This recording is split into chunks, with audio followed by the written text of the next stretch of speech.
अनंत कोटी ब्रह्मांड नायक श्री स्वामी समर्थ महाराज की जय। आजच्या व्हिडिओमध्ये आपण बघणार आहोत की गुरुचरित्र वाचनाचे नियम काय आहे। श्री दत्तात्रेय महाप्रभूंनी नामधारकास अतिसामान्यांना गुरुप्रणीत मार्ग मिळावा म्हणून श्री गुरुचरित्र सांगितले आहे। श्री गुरुचरित्र हा 5वा वेद मानला जातो। श्री गुरुचरित्र हा साधा ग्रंथ नसून दैवी शक्तीने भारलेला सिद्ध मंत्र रूप महाप्रासादिक आणि वरद ग्रंथ आहे। श्री गुरुचरित्राचे पारायण हे अंतकरण शुद्ध असताना केलेले चालू शकते। शास्त्रशुद्ध सप्ताह करण्यासाठी खालील नियम पाळावेत।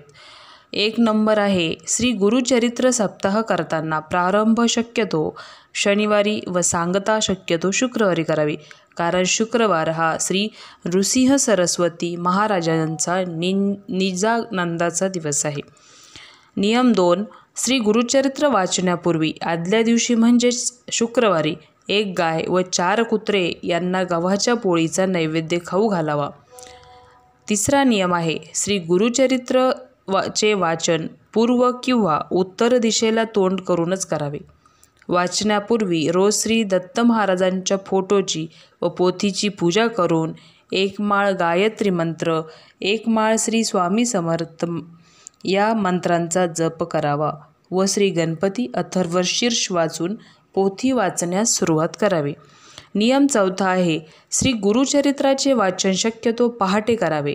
दुपारी 12 ते 12:30 ही वेळ श्री दत्त महाराजांच्या भिक्षेची असल्याने त्यावेळेस पारायण वाचन बंद ठेवावे। नियम 5, श्री गुरुचरित्र वाचनाच्या कालावधीमध्ये पर अन्न घेऊ नये। आपली आई, पत्नी व बहीण यांच्या हातचे अन्न खाण्यास हरकत नाही। उपवास करू नये। दोन्ही वेळेस सकाळ संध्याकाळ एकधान्य फराळ करावा। काही समस्या असल्यास स्वखर्चाने बाहेर खाण्यास हरकत नाही। नियम 6, श्री गुरुचरित्र वाचनाच्या कालावधीमध्ये पुरुषांनी दाढी वाढवू नये। स्वतःच्या हाताने दाढी करावी। तसेच या काळात चामड्याऐवजी नायलॉन किंवा रबरी चप्पल जोड वापरावे। श्री गुरुचरित्र वाचनाच्या कालावधीत ब्रह्मचर्य पाळणे अतिशय महत्त्वाचे आहे। नियम 7, श्री गुरुचरित्र वाचनाच्या कालावधीत मृत शौच असणाऱ्यांच्या घरी किंवा अंत्यविधीस जाऊ नये।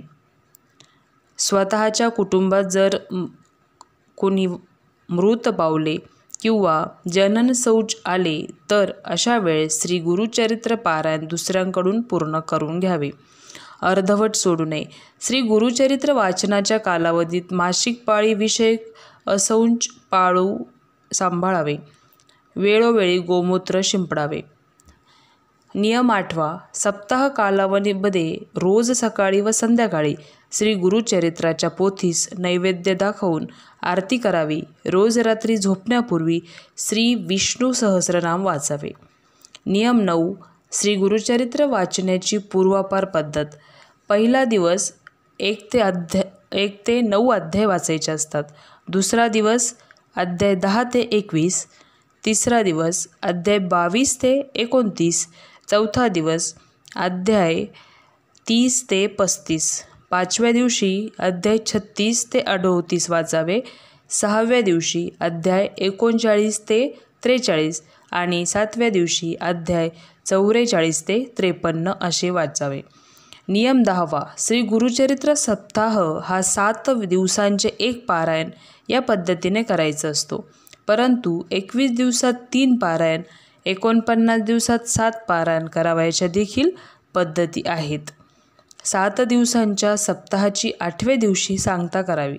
सांगतेच्या दिवशी सकाळी 10:30 वाजता श्री दत्त महाराज, श्री कुलदेवता श्री स्वामी समर्थ महाराज व 1 श्री गुरुचरित्र ग्रंथकरिता नैवेद्य मांडावा।